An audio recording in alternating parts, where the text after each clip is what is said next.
We staan hier met de dames van half 11 uit Beringen.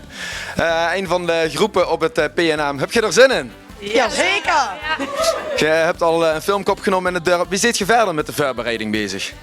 Ja, voornamelijk denk ik met kleine finishing touch, dat dat helemaal klopt. Dat we er op en tot bij staan dadelijk. Dat ziet er al erg goed uit, moet ik zeggen. Dus verder danspasjes instuderen. Danspasje. Ja, ik moet vooral zingen, denk ik. Maar de rest moet dansen. Ja. Het liedje heet de Vastelavond Marathon. Er zitten sportdames en herdeneren en vastelavond altijd volle gaas. Jazeker, altijd erbij. Vooral de Polonaise daar rijden ze om. Ja. Vooral de Polonaises. Dus jij gaat sowieso ver op die avond. Ja, dat is wel de Met de bedoeling. prins. Ja, met de prins. De Vors zeggen we dan in Ner. Ja, maar wij hebben de prins. Ja. In Beringen hebben ze de prins. Hartstikke goed.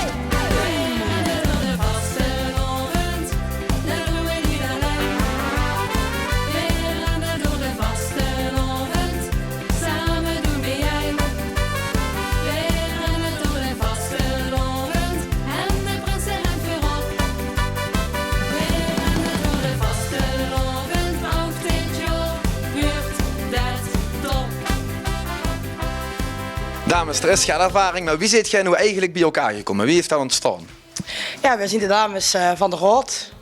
En dat is de reden dat we ons opgepakt hebben om samen een liedje te maken met te doen aan het Liedjesfestival. Ah, dus je zit met de vastelavond altijd al volle bak op de been. Dat klopt. Ja. Nou, vandaar ook als nummer, dat dit de Vastelovensmarathon. Ja, we rennen denk ik met z'n allen wel heel weer aan met de Vastelovend. Wie zit je op het idee gekomen, de Vastelavondsmarathon? Wie is dat ontstaan?